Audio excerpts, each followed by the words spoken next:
नमस्कार, good morning दर्शकों। और आज एक और नई सुबह, लेकिन ये सुबह खास इसलिए है क्योंकि आज हमारे देश का यानी कि भारतवर्ष का 77वां गणतंत्र दिवस है और एक ठंड का एहसास है। और इसी के साथ अब वक्त हो चुका है अब दिल वाले रेडियो टीवी का, और मैं हूँ आपके साथ बसंत शर्मा और मैं हूँ आपके साथ पूजा खंडूरी। और हम आपको बताने वाले हैं आज की जो खबरें होंगी एक अच्छा कॉम्बिनेशन में, एक गजब कॉम्बिनेशन होगा, रेडियो टीवी का कॉम्बिनेशन होगा, एक अनोखा लहजा होगा, एक अलग अंदाज होगा जहां आप खबरें सुनेंगे भी, खबरें देखेंगे भी, समझेंगे भी। आप ही के गलियों से लेकर आपके दिन भर तक की कहानी, पल पल के हर हलचल के साथ यहाँ पर हर खबर होगी आपके मतलब की।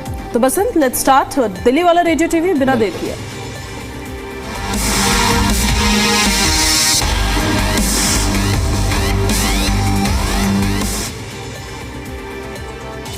तो आज भारत अपना 77वां गणतंत्र दिवस मना रहा है और साथ ही आज भारत अपना जब ये 77वां गणतंत्र दिवस मना रहा है पूजा, तो एक गजब का उत्साह है और एक गजब की लहर उत्साह की जो है आज पूरे देश में देखने को मिल रही है।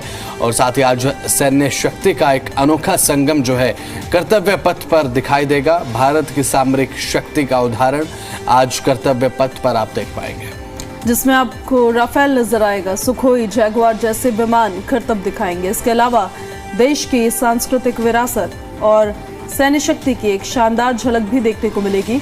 परेड जब शुरू होगी सबको बेसब्री से इंतजार रहता है उसका। फ्लाई पास्ट का सबसे ज्यादा बेसब्री के साथ इंतजार होता है परेड में जब होती है ना पूजा, कि भाई फ्लाई पास्ट किस समय होगा। शुरुआत में हालांकि झांकियां हमें देखने को मिलती है, वो एक अलग आकर्षण का केंद्र बनती हैं, सेंटर ऑफ अट्रैक्शन बनती हैं, लेकिन वहां पर दर्शक दीर्घा में बैठे हुए लोगों को सबसे ज्यादा बड़ी बेसब्री के साथ इंतजार रहता है। मुझे तो बहुत बेसब्री के साथ इंतजार स्टूडियो में बैठे बैठे रहता है कि फ्लाई पास्ट कब देखने को मिलेगा, कब हम देखेंगे भारत की वो शक्ति जिसकी गर्जना आसमान में देखने को मिलती है। तो आज अभी से कुछ ही देर के बाद जो है वो परेड शुरू होगी और ये 77वां गणतंत्र दिवस पूरे भारत में बड़े उत्साह के साथ आज मनाया जा रहा है। और साथ ही अब राष्ट्रीय राजधानी दिल्ली के कर्तव्य पथ पर भव्य परेड और समारोह का आयोजन होगा और साथ ही इसमें सेना, वायुसेना और नौसेना सांस्कृतिक झांकियां जो हैं वो आपको दिखाई देंगी। और अब तीनों सेनाओं का जो संगम है ना, वो कर्तव्य पथ पर देखने को मिलता है। पूजा, आपने कभी इस परेड को फील किया है वहां पर दर्शक दीर्घा में बैठकर? मैंने कभी लाइव नहीं देखा है और मुझे बड़ा अफसोस होता है कि 28 साल हो गए हैं मुझे, और मैंने अभी तक दिल्ली में मतलब रहते हुए भी मैंने जाकर नहीं देखा है। लेकिन बिल्कुल लोगों में बड़ी एक्साइटमेंट रहती है और लोग सुबह सुबह पहुंच जाते हैं। अभी आप देख रहे हैं बारिश होने के बाद से फिर से ठंड ने वापस दस्तक दे दी। और सुबह सुबह ठंड बहुत ज्यादा भी होती है सुबह के वक्त में, और वहाँ पर तो बहुत जल्दी जाना होता है। बिल्कुल ऐसा भी नहीं है कि आपको कुछ 7-8 बजे वहाँ पर पहुंचना है, आपको एकदम अर्ली मॉर्निंग वहाँ जाना होता है। और तब से वहाँ पर तमाम जो लोग होते हैं वो बैठे रहते हैं और इंतजार करते रहते हैं। सिक्योरिटी चेक्स होते हैं, राइट। और इवन पूरे दिल्ली में सिक्योरिटी चेक्स बहुत ज्यादा बढ़ाए गए गणतंत्र दिवस को लेकर। इस बार तो वैसे हर साल ही होता है, लेकिन इस बार और ज्यादा बढ़ा दिया गया क्योंकि दिल्ली अलर्ट पर थी। और इवन सुबह के वक्त में जब मैं आ रही थी 2-3 जगह तो मुझे खुद रोक दिया गया, जो मुझे अच्छा भी लगा कि अब चेकिंग हो रही है प्रॉपर्ली, वाहनों की भी जरूरी है। ये जरूरी है, ये चेक किया जा रहा है कि कौन बैठा है, कितने लोग बैठे हैं, किस तरह का सामान आप लेकर जा रहे हैं। बिल्कुल। और आज कर्तव्य पथ पर कुछ ही देर के बाद जब परेड होगी तो आपको हम लाइव दिखाएंगे भी जी दिल्ली NCR हरियाणा पर। और ये परेड आकर्षण का केंद्र इसलिए बनती है क्योंकि इसमें भारत के अलग अलग राज्यों की समावेशी संस्कृति आपको देखने को मिलती है। हर राज्य की अपनी एक अलग पहचान होती है, वो संस्कृति आपको कर्तव्य पथ पर दिखाई देती है। न केवल संस्कृति बल्कि अपनी परंपराओं के साथ भारत की जो सामरिक शक्ति है वो भी आपको उसके एक झलक कर्तव्य पथ पर दिखाई देती है। बात अगर इंडियन आर्मी की आप कर लें, एयरफोर्स की आप कर लें या फिर नेवी की बात कर लें, तो इन तीनों चीज़ों का आज एक संगम आपको देखने को मिलेगा कर्तव्य पथ पर, जो कि मेन सेंटर ऑफ अट्रैक्शन मुझे लगता है कि इस पूरे परेड का रहने वाला है। फ्लाई पास्ट को लेकर बहुत ज़्यादा दिलचस्पी लोगों में होती है क्योंकि तमाम फॉर्मेशन जो हम देखते हैं करतब दिखते हैं उसमें। हाँ, उसमें मतलब अलग अलग तरीके के फॉर्मेशन जब हम देखते हैं, करतब जब यहाँ पर लड़ाकू विमान दिखाते हैं तो उस समय एक गजब का जोश रहता है। और अब की बार यूरोपियन संघ के जो अध्यक्ष हैं वो रहने वाले हैं चीफ गेस्ट के तौर पर। और इसका एक मतलब ये भी है कि अब यूरोपीय देशों के साथ जो भारत का व्यापार आने वाले समय में बढ़ेगा, मुझे लगता है कि इसलिए चीफ गेस्ट यूरोपियन संघ के अध्यक्ष के तौर पर एक सबसे अच्छा ऑप्शन यहाँ पर भारत के लिए बन जाता है। तो इस बार की जो थीम है वंदे मातरम के 150 वर्ष थीम रखी गई है। अभी इससे पहले जब पार्लियामेंट सेशन हुआ था तो भी वंदे मातरम पर चर्चा की गई थी और इस बार थीम भी यही रखी गई है। कोशिश देखिए ये है कि हमें अपने जड़ों को नहीं भूलना है। हम जहाँ से आए हैं, जहाँ से आज इंडिया काफ़ी ग्रो कर चुका है, हालांकि डेवलपिंग नेशंस में हैं हम लोग, बहुत जल्द डेवलप नेशंस में भी पहुंच जाए यही सभी उम्मीद करते हैं, लेकिन हमें अपनी जड़ों को नहीं भूलना है। ये बार बार कोशिश रहती है और इसी वजह से गणतंत्र दिवस समारोह की थीम इस बार वंदे मातरम रखी गई है। बाकी बेहद दिलचस्प बात ये कि अभी हाल फिलहाल में ना मैंने ऐसा नोटिस किया, मैंने सोशल मीडिया पर भी कई रील्स में, कई मीम्स में ये देखा, क्योंकि फिर वो मीम मटेरियल ही बन जाते हैं। लोग जो 26 जनवरी को भी ये बोलते हैं कि हम आज़ाद हो गए थे। अरे हाँ, उनको पता नहीं होता है कि हम कॉन्स्टिट्यूशन सेलिब्रेट करते हैं। चीज याद आई, जब लोगों से बात की गई, बल्कि हमारे टीम भी ग्राउंड पर पहुंची, मुझे याद है जब हम सुन रहे थे, कई लोग कहते हुए नजर आए और उसमें कई पुलिसकर्मी भी शामिल हैं। कई पुलिसकर्मी भी शामिल हैं जिनसे जब बात की गई कि भाई 26 जनवरी में और 15 अगस्त में क्या फर्क है, कि भाई हमारा देश आजाद हुआ था और हमारा देश आजाद हुआ था तो 26 जनवरी क्यों मनाया जाता है, वो तो 15 अगस्त है। 26 जनवरी खुशी में मनाया जाता है। किस चीज की खुशी में मनाया जाता है? बस आजाद हुए थे, इस खुशी में मनाया जाता है। कई लोग ये कहते हुए नजर भी आए थे, हमने सुनवाया भी था दर्शकों को। और अब की बार जो चीफ गेस्ट रहने वाला है एंटोनियो कोस्टा और उर्सुला वॉन, ये यूरोपियन संघ के अध्यक्ष हैं। अब ऐसे में चीफ गेस्ट के तौर पर आज आपको नजर आएंगे कर्तव्य पथ पर। और पिछले 1 से 2 सालों में हमने देखा इमैनुअल मैक्रो जो है फ्रांस के राष्ट्रपति, वो भी चीफ गेस्ट रह चुके हैं। कनाडा के राष्ट्रपति भी यहाँ पर चीफ गेस्ट रह चुके हैं पिछले 1 से 2 साल में। अब देश अपना 77वां गणतंत्र दिवस जब मना रहा है तो कर्तव्य पथ पर मुख्य समारोह अभी से कुछ देर के बाद शुरू हो जाएगा परेड के रूप में। जिसे आप देखते हैं, आपको पता होगा कि भारत की संस्कृति विरासत के साथ साथ आपको भारत की जो सैन्य शक्ति है वो देखने को मिलती है, उसका एक उदाहरण पेश किया जाता है। और कहीं ना कहीं अब एक चीज ये भी है कि 15 अगस्त को तो हम आज़ाद हुए, 15 अगस्त 1947 को, लेकिन यहाँ पर 26 जनवरी को इतनी तवज्जो आखिर क्यों दी जाती है? उसका कारण यही है क्योंकि अपना जो संविधान है वो लागू हुआ, संविधान लागू हुआ। और मेन चीज ये है ना कि देखिए हमारा देश जो है ना वो कानून से चलता है, संविधान से चलता है। तो जो कानून आप देखते हैं ना कि सुनते हैं आप, ये उन लोगों के लिए जिनको नहीं पता है, ये उन्हीं मीम मटेरियल लोगों के लिए कि 26 जनवरी क्यों मनाते हैं आप, उस कानून को, उस संविधान को हम सेलिब्रेट करते हैं। लगभग 2 साल के, मेरे को लगता है 2 साल और कुछ महीने की मेहनत के बाद ये कॉन्स्टिट्यूशन बनकर तैयार हुआ था, जो हमारे देश का खुद का था। हालांकि हमने कई उसमें जो लॉज थे, कई चीज़ें अलग अलग देशों से ली थी और फिर वो बनकर तैयार हुआ। और जो हमारे संविधान के निर्माता है डॉक्टर भीमराव अंबेडकर, जो मेन चेयरमैन थे इसके, उन्होंने हमारे देश को एक कानून का एक पूरा ढांचा दिया, उन्होंने संविधान दिया कि अब जो हमारा देश है वो इसके हिसाब से चलेगा। तो जिस कानून के मतलब बदौलत आज समानता है, समानता के साथ हम जी रहे हैं, उसको सेलिब्रेट करते हैं हम अपने संविधान को, अपने कॉन्स्टिट्यूशन को सेलिब्रेट करते हैं। और साथ ही अब आपको हम बताएं संविधान को लेकर, क्योंकि हम चर्चा कर रहे हैं, तो अब संविधान लागू हुआ था 26 जनवरी 1950 को, और उसके बाद से हमें एक ऐसा सबसे बड़ा लिखित दस्तावेज मिला। ये देखिए, भारतीय संविधान 26 जनवरी 1950 को अस्तित्व में आया और भारत का संविधान देश का सर्वोच्च कानून है जिसे आज हम देखते हैं और सबसे बड़ा लिखित दस्तावेज है। और संविधान सभा ने 2 वर्ष 11 महीने और 18 दिनों में तैयार किया ये संविधान का पूरा खाका और उसके बाद लागू किया गया, जैसा कि अभी मेरे सहयोगी पूजा ने भी बताया था। और भारतीय संविधान लिखने वाली सभा में 299 सदस्य थे जिन्होंने इसे लिखने का काम किया। तो ये महत्वपूर्ण जानकारी है संविधान को लेकर। तो संरचना, शक्तियां, नागरिकों को उनका अधिकार मिला इस संविधान के बाद, और सभा ने 26 नवंबर 1949 में अपना पूरा कार्य कर लिया था। ये 26 जनवरी 1950 से पूरे देश में लागू हुआ है। तो भारत में देखिए हर साल हम लोग गणतंत्र दिवस को मनाते हैं और इस बार तो 77वां गणतंत्र दिवस है जिसे हम मना रहे हैं। 15 अगस्त और 26 जनवरी को बड़े ही गर्व के साथ तिरंगा फहराया जाता है। आम बोलचाल में इन दिनों ही अफसरों को झंडा फहराना का एक बेहतरीन अवसर मिलता है, लेकिन तकनीकी और संवैधानिक रूप से इन दोनों के बीच एक बड़ा अंतर होता है। बिल्कुल पूजा, और ये जो जानकारी है वो इसलिए भी बहुत ज़्यादा ज़रूरी है, और फैक्ट्स हम आपको बताते हैं कि भाई आपने सुना होगा झंडारोहण कर देना, झंडा फहरा देना, लेकिन झंडारोहण में और झंडा फहराने में फ़र्क होता है। 15 अगस्त को जब आप मनाते हैं, जब 15 अगस्त को इंडिपेंडेंस डे आप मनाते हैं तो झंडारोहण किया जाता है, ध्वजारोहण जिसे हम कहते हैं, लेकिन 26 जनवरी को ध्वज फहराया जाता है। 26 जनवरी के लिए हम झंडारोहण यूज़ नहीं करते हैं।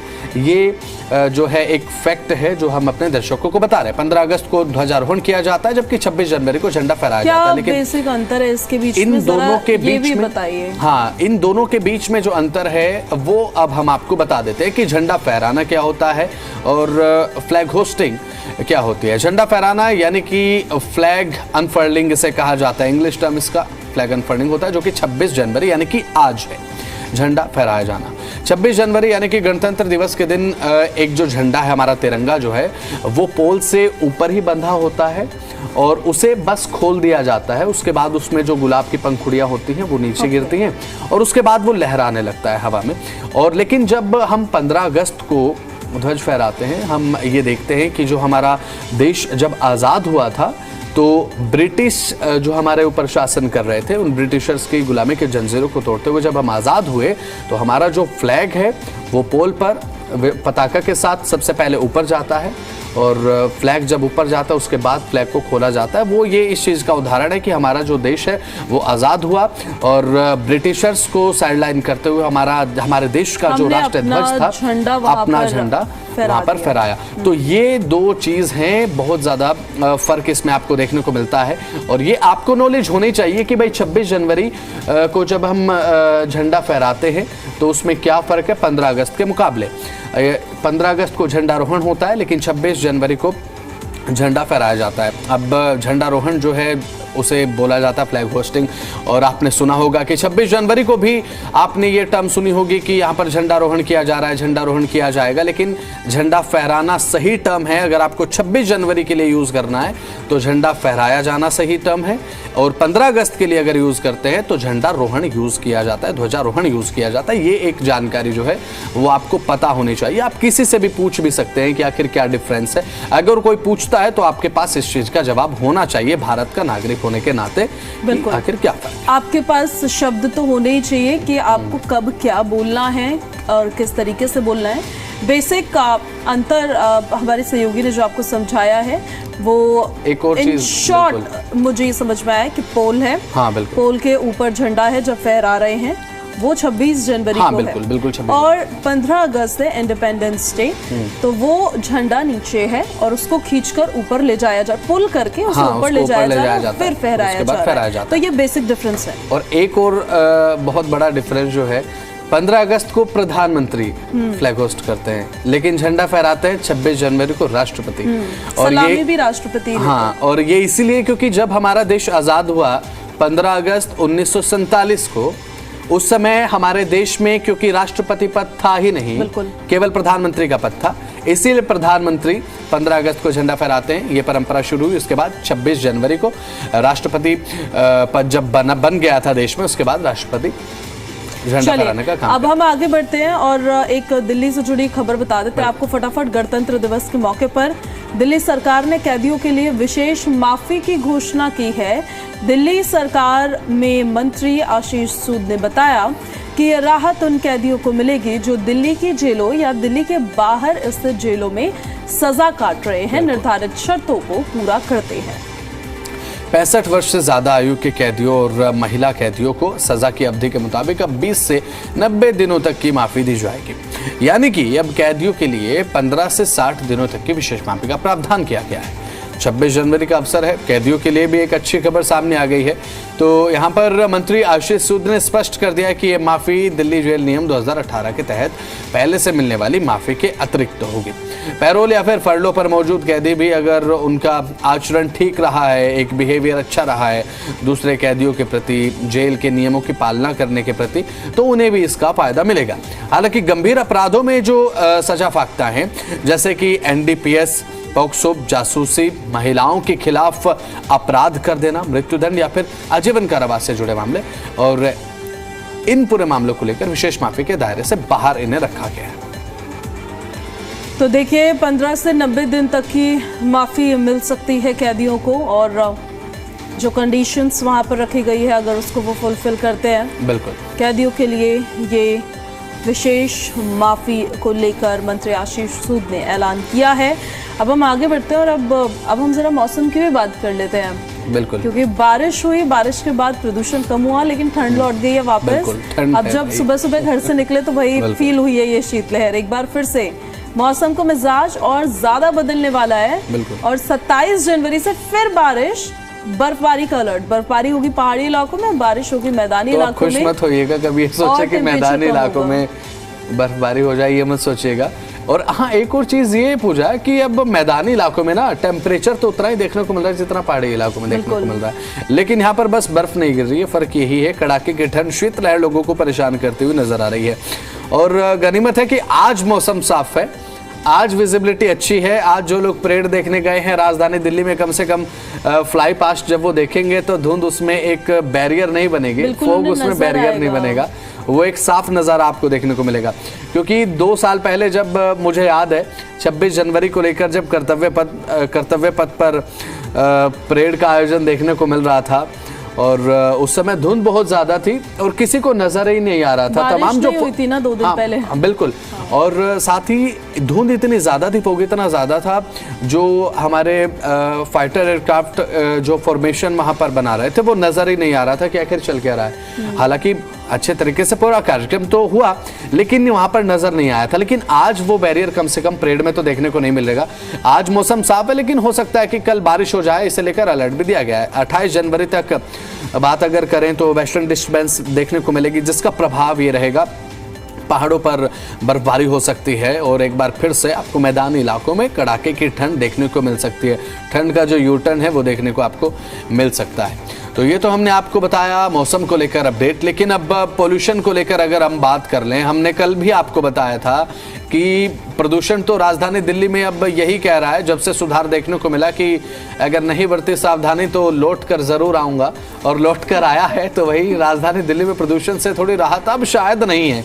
कई जगह पर हवा बहुत खराब हो चुकी है पूजा, हम ये कल बता रहे थे। बिल्कुल, क्योंकि पाबंदियां हटी, थोड़ा सा सुधार हुआ, उसके बाद फिर देखिए एक बार फिर से पाबंदियों का तो कुछ लेना देना इसमें ज्यादा था नहीं, मौसम की मेहरबानी थी सारी, बारिश हो गई तो हवा साफ हो गई। सही कह रहे हैं। और मुझे लगता है कि वो पाबंदियां बरकरार रहनी चाहिए थी, ताकि वो एयर क्वालिटी इंडेक्स जितना पहुंचा है बारिश के बाद, एटलीस्ट वो तो मेंटेन रहे।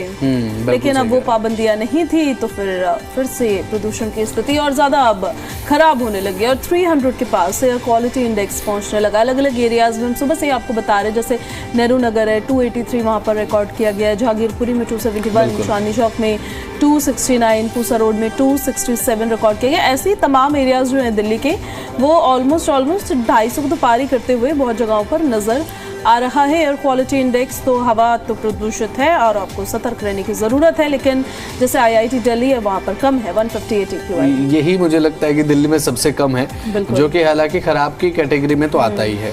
यहाँ पर मॉडरेट तरीके से हवा को काउंट किया जाता है, हवा की क्वालिटी को। तो चलिए इसी के अलावा अब बात करते हैं, क्योंकि अब अगली खबर की तरफ हम बढ़ रहे हैं। ये आपको बताना बहुत ज़्यादा ज़रूरी है, क्योंकि जल संकट से जुड़ी हुई खबर है। आपको ये पता होना चाहिए कि भाई आपके इलाके में जल संकट अगर है तो आपको किस तरीके से पानी स्टोर करना है। अब UGR और बूस्टर पंपिंग स्टेशन के वार्षिक फ्लशिंग कार्यक्रम के चलते राजधानी के कई इलाकों में कल यानी कि 27 और परसों यानी कि 28 जनवरी 2026 को जल आपूर्ति प्रभावित रहेगी। अगले 2 दिन तक आपको थोड़ा सा सतर्क रहना चाहिए। जल बोर्ड की ओर से बताया गया है कि इस दौरान पानी की सप्लाई आंशिक या फिर पूरी तरीके से बाधित रह सकती है। पूजा यानी कि अगर 2 बाल्टी इस्तेमाल करते हैं तो थोड़ा सा 1 बाल्टी या 1.5 बाल्टी में थोड़ा काम चलाइए और इसे स्टोर करके रखिए ध्यान से। बिल्कुल पानी ना होने वाली सिचुएशन ना हो जाए आपके साथ, क्योंकि इसमें बड़ी दिक्कत हो जाती है, काफ़ी दिक्कत होती है। इसलिए अपील की गई है कि पहले से ही पर्याप्त पानी को स्टोर कर लें, आप भंडारण कर लें, ताकि अगर पानी ना भी आए, जैसे 27 जनवरी है तो कुछ एरियाज ऐसे हैं, मुंडका हो गया, ठिकरी हो गया, बकर वाला हो गया, यहाँ पानी प्रभावित रह सकता है, पानी की सप्लाई द्वारका के कुछ सेक्टर्स में, और ओखला फेज 1 में भी पानी की सप्लाई प्रभावित रह सकती है। तो वहीं 28 जनवरी को किशनगढ़, मेहरौली, मुनीरका, मोतीबाग, ये वो तमाम इलाके हैं, गुलमोहर पार्क और आसपास के क्षेत्रों में जल आपूर्ति बाधित रहेगी।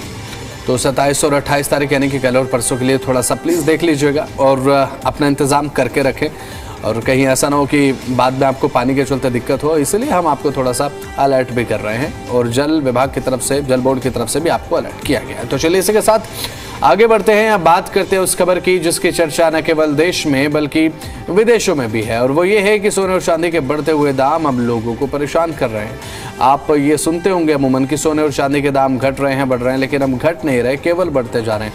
24 कैरेट सोने के 10 ग्राम के जो दाम हैं लगभग 1,60,400 के पार हो चुके हैं, और ये वो दाम है जिसे देखने के बाद मन नहीं कर रहा कि सोना खरीदा जाए। और चांदी तो भाई, चांदी की तो निकल पड़ी है, चांदी की तो खुद ही चांदी हो रही है बस। हाँ। बाकी सब ये देख के डर ही रहे हैं। सोने के दाम कितने बढ़ गए? कल के मुताबिक तो काफी ज्यादा बढ़ गए हैं शायद सोने के दाम। बिल्कुल, और चांदी की जो कीमत है 3,34,900 रुपए प्रति किलो के हिसाब से।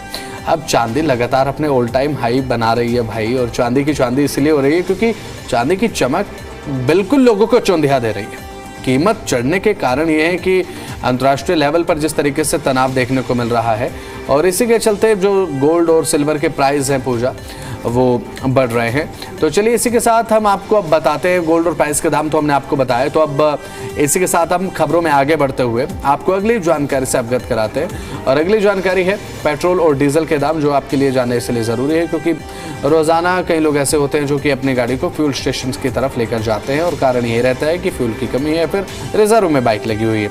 तो पेट्रोल की कीमत दिल्ली में आज रहेगी 94 रुपये 77 पैसे प्रति लीटर के हिसाब से। डीजल की कीमत अब 87 रुपये 67 पैसे प्रति लीटर। सीएनजी के जो दाम है वो 77 रुपये 9 पैसे प्रति किलोग्राम के हिसाब से आज आपको देखने को मिलेंगे।